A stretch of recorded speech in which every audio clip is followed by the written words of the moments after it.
T twenty বিশ্বকাপে বাংলাদেশের ব্যাটসম্যানরা যেভাবে বাংলাদেশকে ভুগিয়েছে, ব্যাটিং কোচ বা চান্দিকা হাথুরুসিংহে কি কোনোদিন এসেছেন একটা ব্যাখ্যা দেওয়ার জন্য, বা কোনোদিন মিডিয়ার মুখোমুখি হয়েছেন? তাদের পরিকল্পনা কি আসলে জানানোর চেষ্টা করেছেন, বা সাংবাদিকদের প্রশ্নের উত্তর কি তারা আসলে দিয়েছেন? তাদের কি আসলে এই দায়ভার নেই? তাদের কি জিজ্ঞেস করার মতো আসলে কেউ নেই, নাকি তারা আসলে সর্বে সারবা? তাদের আসলে কেউ কিছু জিজ্ঞেস করতে পারবে না, তারা শুধু আসবেন আর যাবেন?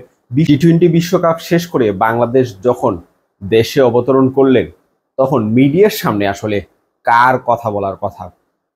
বাংলাদেশের সার্বিক পরিস্থিতি সবকিছু নিয়ে আসলে কার কথা বলার কথা? তাসকিন আহমেদের, নাকি অধিনায়কের, নাকি কোচের, নাকি? আপনারা একটা জিনিস লক্ষ্য করবেন, বাংলাদেশ যখনই খারাপ একটা সময় পার করে, তখন বাংলাদেশের কোচিং প্যানেলে যারা আছেন, চান্দিকা হাথুরুসিংহে থেকে শুরু করে যারাই আছেন, কেউ সাংবাদিকদের মুখোমুখি হতে চান না। পরিকল্পনাটা যারা করেন, ক্রিকেট অপারেশন, তারা সাংবাদিকদের মুখোমুখি হতে চান না। সাংবাদিকদের মুখোমুখি হতে হয় তাসকিন আহমেদ, ওয়ানডে ক্রিকেট হলে মেহেদী হাসান মিরাজ, অর্থাৎ যারা একটু গুছিয়ে কথা বলতে পারেন, ভালো বুঝেন ক্রিকেটটা, তাদেরকে ঠেলে দেওয়া হয় সাংবাদিকদের সামনে। তারা কি আসলে টিমের মূল পরিকল্পনাকারী? তাদের পরিকল্পনায় কি সবকিছু হয়? বিশ্বকাপ শেষে তাসকিন আহমেদকে যখন ঠেলে দেওয়া হয়েছে সামনে, তখন আপনার কি মনে হয়নি একবারের জন্য যে এই সময়ে কোচের এখানে থাকা উচিত ছিল? যে ব্যাখ্যাগুলা মানুষের জানা দরকার, সেই ব্যাখ্যাগুলা কোচের দেওয়ার কথা ছিল, বা অধিনায়কের দেওয়ার কথা ছিল, অথবা ক্রিকেট অপারেশনসে যারা আছেন তাদের দেওয়ার কথা ছিল। তারা কিন্তু কেউই সামনে আসেননি, ঠেলে দেওয়া হয়েছে বরাবরের মতো তাসকিন আহমেদকে। তাসকিন আহমেদ এসে তার নিজের হতাশার কথা বলেছেন, ক্রিকেটের ইমপ্রুভমেন্টের কথা বলেছেন, এবং একটা কথা কিন্তু তিনি বলেছেন যে বিগত 10 বছরে বাংলাদেশের ব্যাটিং লাইন আপ এতটা বাজে সময় পার করেছে সেটা নাকি তিনি দেখেননি। আসলেই কি দেখেননি? বাংলাদেশের ব্যাটিং যে লাইন আপ, সেই ব্যাটিং লাইন আপটা কি খুব বেশি আসলে সমৃদ্ধ? বাংলাদেশের সিনিয়র দু একজন ক্রিকেটার ছাড়া তারা কেউ কি আসলে ধারাবাহিক ছিলেন বাংলাদেশের? কখনো এখন পর্যন্ত বাংলাদেশের ক্রিকেট ইতিহাসে কখনো কি কোনো ব্যাটসম্যান ধারাবাহিক পারফরমেন্স করেছেন? লিটন কুমার দাস এত বছর ক্রিকেট খেলছেন, কখনো ধারাবাহিক ছিলেন? সৌম্য সরকার কখনো ধারাবাহিক ছিলেন? যাদের নিয়ে এই বিশ্বকাপে সবচেয়ে বেশি আলোচনা, তারা কি কখনো আসলে ধারাবাহিক ছিলেন? এই বিশ্বকাপে লিটন কুমার দাসের কথা হয়তো বা বলতে পারেন, এই মুহূর্তে আলোচনায় তিনি নেই, কারণ শেষ ম্যাচে তিনি একটা 50 দেখা পেয়েছেন, দলকে একটা আশার জায়গায় নিয়ে গিয়েছিলেন। অন্য কোনো ব্যাটসম্যান যেখানে রান পাননি, তিনি সেখানে একটা রান পেয়েছেন। আপনি এই ম্যাচটা ছাড়া লিটন কুমার দাস বিশ্বকাপে যে 7টি ইনিংস খেলেছেন, সেখানে তার রানটা আসলে কোথায়, বা তার কন্ট্রিবিউশনটা আসলে কোথায়, সেটা আপনি বলতে পারবেন? বা 7 ম্যাচের শেষে এসে যদি লিটন দাস একটা 50 করেন, তাহলে সেই ব্যাটসম্যানকে আপনি ধারাবাহিক বলতে পারবেন? সৌম্য সরকার, সৌম্য সরকার সে কেরিয়ারে কখনো ধারাবাহিক ছিল? ছিল না। তো তাসকিন আহমেদ কেন আসলে দেখেননি 10 বছরে বাংলাদেশের ব্যাটিং লাইন আপ এমন, সেটা আমি আসলে জানি না। যে কথাটা বলছিলাম, যে তাসকিন আহমেদকে বারবারই ঠেলে দেওয়া হয় প্রেস কনফারেন্সের সামনে। ওয়ানডে ক্রিকেট হলে মেহেদী হাসান মিরাজ বা তাসকিন আহমেদ, তারাই আসলে যখন বাংলাদেশ সবচেয়ে বেশি খারাপ সময় পার করে, প্রেস কনফারেন্সে এসে তারাই কথা বলেন। আসলে এই উত্তরগুলো কি তাদের দেওয়ার কথা? তাসকিন আহমেদের দেওয়ার কথা, বা মেহেদী হাসান মিরাজের দেওয়ার কথা? তাদের কিন্তু দেওয়ার কথা না। এই মুহূর্তে আসলে দেওয়ার কথা কার? কোচের, যারা আসলে মূল পরিকল্পনাটা করেছেন, যাদের পরিকল্পনায় ক্রিকেটাররা আসলে খেলেছেন, এই এতটা সময়, লম্বা সময় পার করেছেন, তাদের, তারা আসলে কোথায়? তারা আসলে পালিয়ে বেড়ান। প্রতিটা সময়ই আমরা দেখি তারা কিন্তু একরকম পালিয়ে বেড়ান, এবং একজন ইন্ডিভিজুয়াল ক্রিকেটারের উপরে দায় দিয়ে ঘটনা অন্যদিকে প্রবাহিত করেন। এটাই কিন্তু আমরা দেখে এসেছি। বিশ্বের অন্য যে কোনো ক্রিকেট দল যখন বাজে সময় পার করে, তখন সবার আগে ডাল হিসাবে সামনে এসে দাঁড়ান কোচ।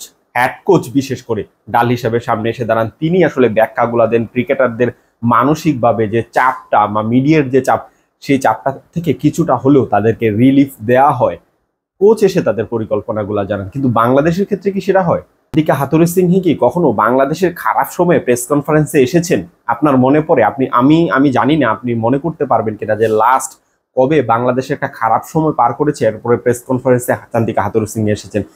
বাংলাদেশ যখন বিশ্বকাপে গেল, তার আগে জিম্বাবুয়ের বিপক্ষে টি-20 সিরিজ খেললো, সেখানে বাংলাদেশ একটি ম্যাচ হেরেছিল, বাজেভাবে হেরেছিল। অন্য যে ম্যাচগুলো ছিল, সেই ম্যাচগুলো নিয়ে অনেক বেশি আলোচনা সমালোচনা ছিল বাংলাদেশের ব্যাটিং অ্যাপ্রোচ নিয়ে স্পেশালি। কই তখন কি চান্দিকা হাথুরুসিংহে কখনো প্রেস কনফারেন্সে এসেছিলেন?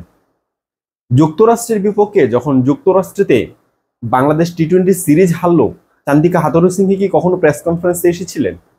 টি-20 বিশ্বকাপে বাংলাদেশের ব্যাটসম্যানরা যেভাবে বাংলাদেশকে ভুগিয়েছে, ব্যাটিং কোচ বা চান্দিকা হাথুরুসিংহে কি কোনোদিন এসেছেন একটা ব্যাখ্যা দেওয়ার জন্য, বা কোনোদিন মিডিয়ার মুখোমুখি হয়েছেন, তাদের পরিকল্পনা কি আসলে জানানোর চেষ্টা করেছেন, বা সাংবাদিকদের প্রশ্নের উত্তর কি তারা আসলে দিয়েছেন? তাদের কি আসলে এই দায়ভার নেই? তাদের কি জিজ্ঞেস করার মতো আসলে কেউ নেই, নাকি তারা আসলে সর্বে সারবা? তাদের আসলে কেউ কিছু জিজ্ঞেস করতে পারবে না, তারা শুধু আসবেন আর যাবেন?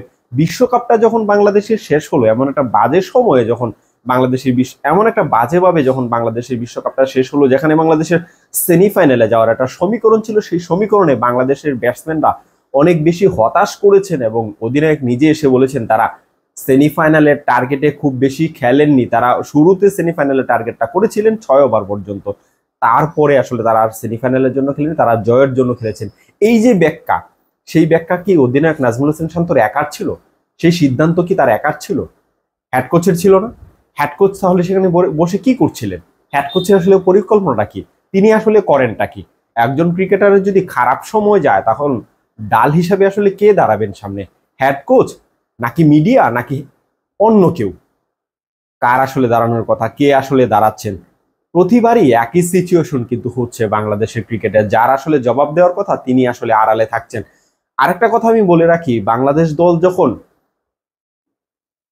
দল যখন বিশ্বকাপ শেষ করে দেশে এসেছে, বাংলাদেশের কোচিং প্যানেলের কোনো কোচই কিন্তু বাংলাদেশের ক্রিকেটারদের সাথে দেশে আসেননি। আপনি হয়তো বলতে পারেন যে তাদেরকে নিশ্চয়ই ছুটি দেওয়া হয়েছে, এবং তাদেরকে ছুটি দেওয়া হয়েছে বলেই তারা আসেননি। তাদের কি এই দায়ভারটা নেই? যারা গার্ডিয়ান হিসেবে এই বিশ্বকাপে বাংলাদেশের দলটার সাথে গেল, এই বাংলাদেশ দল একটা বাজে পারফরমেন্স করে যখন দেশে আসলো, তখন হেড কোচের কি উচিত ছিল না যে বাংলাদেশ দলটাকে ভালোভাবে দেশে ল্যান্ড করিয়ে মিডিয়ার সামনে থেকে ক্রিকেটারদেরকে মোটামুটি যতটা বাঁচানো যায়, অর্থাৎ মানুষের যে সমালোচনার জায়গাটা, সেই জায়গাটায় যতটা সেফ রাখা যায় ক্রিকেটারদেরকে, সেই কাজটা করে তারপরে কি তিনি দেশে যেতে পারতেন না? সেই কাজটা কি তার করা উচিত ছিল কিনা, সেটা কি তিনি করেছেন? আসলে করেননি। কারণ কেনই বা করবেন? তিনি তো আসলে যখন বাংলাদেশ ক্রিকেটাররা অনেক বেশি বাজে পারফর্ম করেন, তখন মিডিয়ার সামনেই আসেন না। বরং যখন মিডিয়ার সামনে আসেন, তখন বাংলাদেশের মিডিয়াকে বলা হয়, তখন নিজে বলেন বাংলাদেশের মিডিয়া নাকি অনেক নিম্নমানের।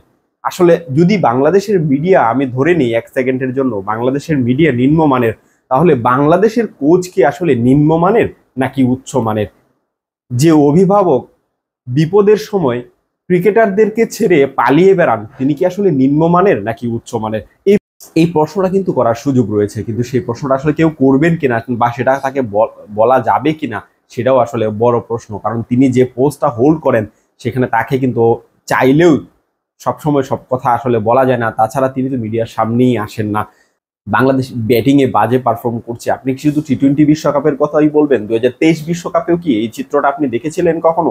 আপনি মনে করতে পারবেন যে চান্দিকা হাথুরুসিংহে বাংলাদেশের প্রেস কনফারেন্সে এসেছে, বাংলাদেশের বাজে পারফর্ম যখন করছিল, ব্যাটিং অর্ডারে যখন বারবার সাফল করানো হচ্ছিল, তারপরে যে বিশ্বকাপ শেষে যে কমিটিটা গঠন করা হয়েছিল বাংলাদেশের ব্যর্থতার কারণগুলো খুঁজে বের করার জন্য, সেই ব্যর্থতার কারণগুলো কি আদৌ খুঁজে বের করা হয়েছে, বা সেই রিপোর্টটা কি আমরা আসলে জানি, বা কি হয়েছিল সেখানে, কিসের জন্য আসলে এত সফল করানো হয়েছিল বাংলাদেশের ব্যাটিং লাইন আপে, সেই উত্তরগুলা কি আমরা আসলে জানি? আসলেই জানি না।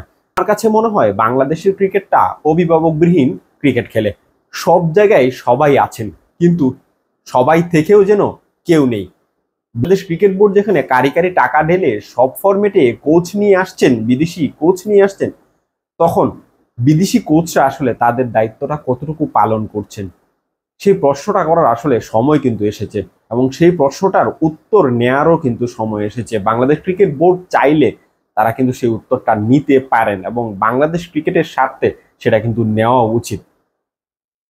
ঢাকা থেকে তুফাইল আহমেদ নাবিল, ডেইলি পোস্ট 71।